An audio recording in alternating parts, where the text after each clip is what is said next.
Mersiovsky, Bulish, Walberg, Texas. My name is Weldon Mersiovsky. I live in Walberg, Texas. My ancestors came to Texas in 1853, 1854, 1869, and 1880. Mersiovsky is not a Sorbian or Wendish name, it's an old Czech name. But my Czech ancestor left Bohemia in the late 1600s, went to Saxony, and my grandfather came to Texas in 1880 from Germany as a 10-year-old boy. When he got here and grew up, he married a Wendish girl, and then my daddy married a Wendish girl. So I'm 7H Wendish, maybe more, with a Bohemian last name, but I'm Wendish. I live in America. What does it mean to be Wendish in 2022 in Texas? That is an interesting question. You know, you're Wendish because you want to be, not necessarily speak the language, not necessarily being a Christian, although being a Christian, being a Lutheran, or being a Catholic is being a part of being Wendish. Speaking the language is being Wendish. But we like to say, well, if you've ever kissed a Wend, you're Wendish. You know, you're Wendish because you want to be, because you've got this ethnic origin that you want to be proud of, that you want to tell other people about. For me in particular, it's learning about the folkways and culture and things that our Wendish ancestors did before the age of reason. You know, the explanation of things from a folklorist point of view is fascinating. How do you explain things that happen in life? Before we realized the medical terminology for all these things. Fascinating information that is it's fun to read about now because we know the real reason, but the reasons that these people came up with for things that happen in life is just fantastic. Yeah, it really is. It's just wow, what an imagination! What an imagination! Great. Everybody who's dealing with Sorbian culture, language from the European perspective knows about Upper Sorbs and Lower Sorbs, about the Upper Sorbian language, Lower Sorbian language.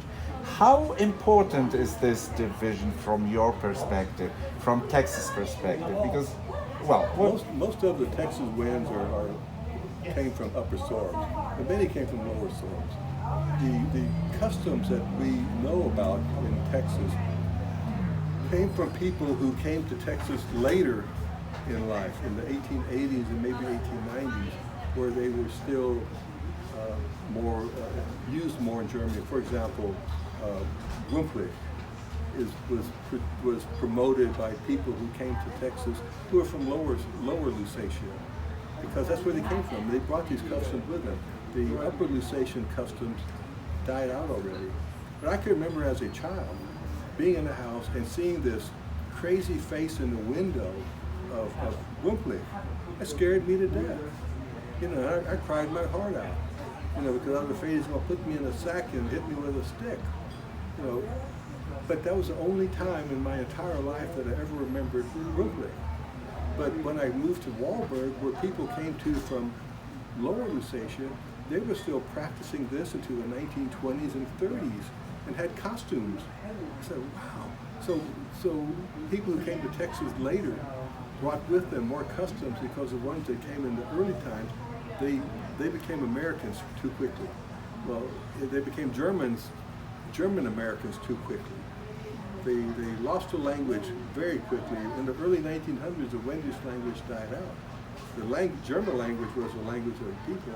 And for example, when my older sisters, who are not that 3 or 4 years older than me, when they started going to the school, they had to learn English. They were speaking German, not Wendish. My parents didn't know Wendish, although they knew a few words because their parents spoke Wendish, but they knew German. I must have known some German when I was a child, because if my sisters knew German, then I knew some German. But I was a 3-year-old and moved to Houston, and my parents never spoke German again because they didn't want us to know what they were talking about. If they didn't want us to know what they were talking about, they spoke German. But we moved to Houston. My dad worked in a factory, but my mom retained her German language because she would speak to tantes all day long on the phone. You know, and cousins who spoke German, who know Wendish, and she retained her not Wendish language, but German language. She could speak German until the day she died. My dad couldn't. But she could speak German because she talked to Tante Anna, who never learned English. She lived in Houston since 1918. She lived in Houston for 60 years, never learned English. Yeah. So, that was Uncle John and Aunt Annie, and they were a blessing because people would go from Giddings to Houston, and they were the halfway house, and they would put up people until they got a job. And so the story is that the hotels in Houston complained because people were living at their house as he was putting them up so they could get jobs in Houston. Well, Houston was a place to go. Well then, of course, the oil fields are the place to go, or the valley in San Antonio and beyond were the place to go. But Houston was the place to go for anybody who was in Central Texas. That's where the oil offices were. And these folks went there. If they were girls, they worked as secretaries and made a fortune. If they were guys, they worked in the oil fields and made a fortune, come back to Lee County and die. Okay, so let's imagine Serbin 100 years ago, 1920s. So the community was actually, can we say, trilingual, because it was still Wendish. German was probably the most known, but already English was in, So the third pastor at Serbin's was Herman Schmidt. Herman Schmidt's ancestors were from Kringelsdorf and Lucca in Germany. He was the third pastor. The first two pastors were Killians. It was Herman Schmidt, who spoke Wendish, who knew Wendish, and he used Wendish in private communions. He used Wendish in private sessions with old people, but the language was German. He was trained in German. The seminary was German, not Wendish. So he learned German, he knew German theological German, knew all that stuff, and then English. If he would have lived a year longer, he would have baptized me here at Serbin. But he died in 1948. I was born and baptized in 1949. So, and the guy that baptized me was German. And I'm sure it was probably a German service that I was baptized in. Although I of course don't remember that. But, so that's sort of that angle of the story. As you know better than me, the history of the long 19th and 20th century linked Sorbians very much to their Slavic brethren and sisters, of the Czechs and the Poles, because of the new states, because of the changing borders. And there was also a Polish and a Czech diaspora here in Texas. What can you say about the contacts? Were there any contacts between the Wends and the Poles, between the Wends and the Czechs? No, there were never any conflicts in Texas between people of German origin or Polish origin or Czech origin. What I can remember my mother saying is that there was more of a conflict maybe between whether you were Lutheran or Catholic. Because she told me that when she met her first Catholic person, she was surprised that he didn't have horns and a tail. That's the kind of atmosphere that you grew up in, not Czech or Polish or German, but Catholic or Lutheran. So that was the issue. And I'm surprised that you don't have horns or a tail. Okay, well, I'm not Catholic anymore. Oh, okay, well, I got rid of my horns. So that was a big thing back then. Was not your origin. Most everybody was American. Okay. And that's something that they grasped a hold of real quickly. In this country, we had a German newspaper, the Giddings Deutsches Volksblatt. Trilingual. Yeah, in some cases, there was a very little bit of Wendish in some of the earlier ones. But in the upper right-hand corner, the masthead said, this is an American newspaper printed in the English language. This is a German newspaper printed in the English. This is an American newspaper printed in the German language. Okay. Get that right. Yeah. American newspaper printed in the German language to make sure that everybody knew that these were not German nationals, these were Americans. And that's the melting pot of this country, of bringing all these people together and making good Americans out of it. Forget about the ethnic. Yeah, we're Germans and we're Poles and we're Italians and we're this or that. But the bottom line is we're Americans, and that should still be the bottom line today. Whether you're from Mexico or from Guatemala or from Canada or any place else, we're Americans. Period. Yeah. That or Middle East, we're Americans. Now, if you want to do harm, we got a place for you, but it's not here. Tell us about the Wendish festival. So Why today? Is it? I think it's the first festival after COVID.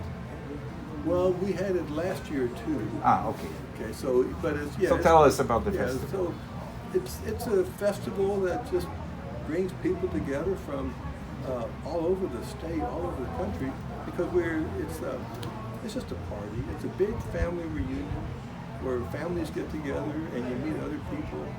It's a party. It's a social event. It's a meal. People in this country are very social. Not as social as they are, in my opinion, not as social as they are in Germany. Okay, because they're going to go from here and they're going to go home and they may not communicate with anybody for weeks or 2 or 3. And I probably would. But it's because the distances are so far. And the people live so far apart.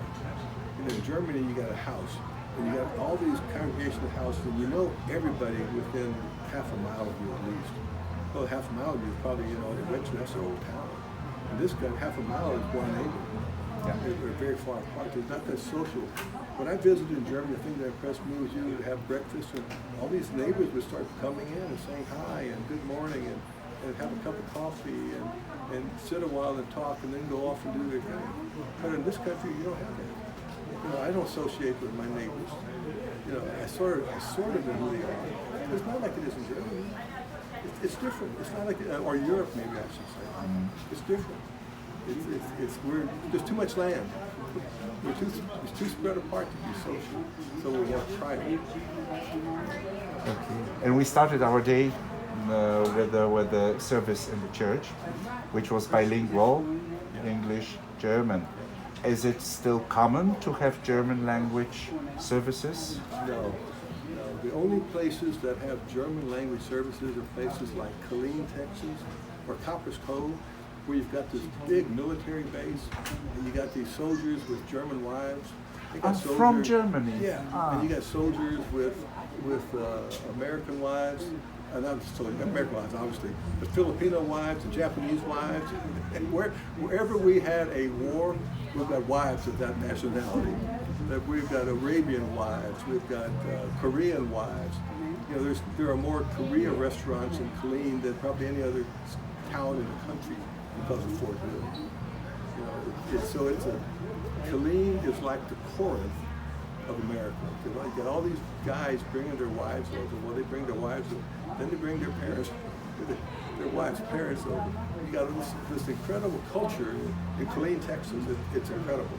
Okay. If you want to go to some place that's multicultural, it's Killeen, Texas. Every place we've ever been, we've got families there that are bilingual. They're multicultural.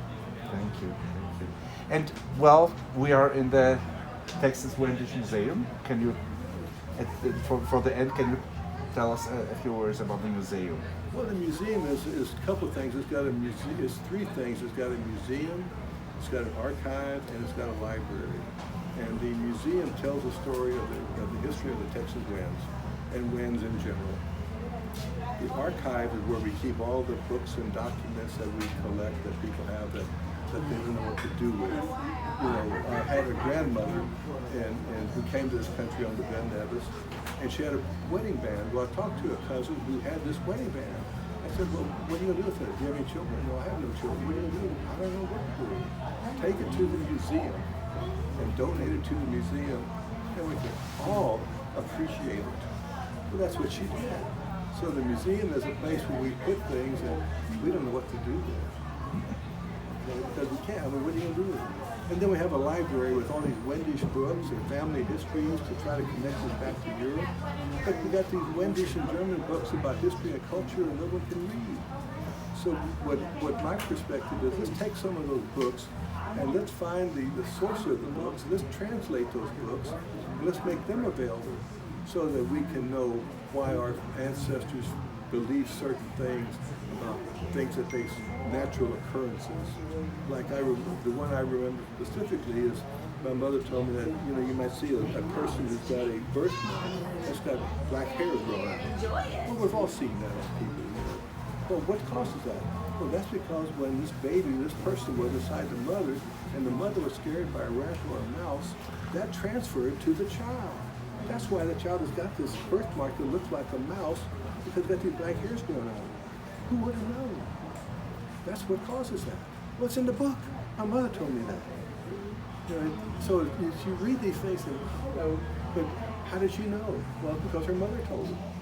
But that's been in this culture for hundreds of years. It's the real reason. Anyway, so that's why we do these things, to find these things, and hopefully, as people get these books and read them, say, I know that. That's not new to me. Well, then let us know that that's something that we know now where it came from. Because that's what was lost. The transition from being Wendish to German to American was so fast that all of this folklore, all of this rich tradition of explanations of life were lost because of, as George Nielsen said, the age of reason destroyed all that. There's a medical reason for that. Well, yeah, okay. But the real reason is. So we got books. We try to explain these things that are phenomenal, just fantastic explanations of life. So anyway, so we got three aspects to the museum. The walk through time. There's this massive collection of books that we're trying to make available, and then the archives will restore things so that they'll be preserved. Dziękujemy so. Thank you so much. Oh, in the bell for the end. It was a great talk. We've learned so much. Thank you, Weldon. So the bell that you hear ringing is a replica of the bell that the Wands brought with them to Texas when they came in 1854. So it closed with the ringing of that bell. That's the bell that they rang when they came here. That's the bell that closes this particular meeting. There's all these books in here that people gave us that we just don't know. Yeah, so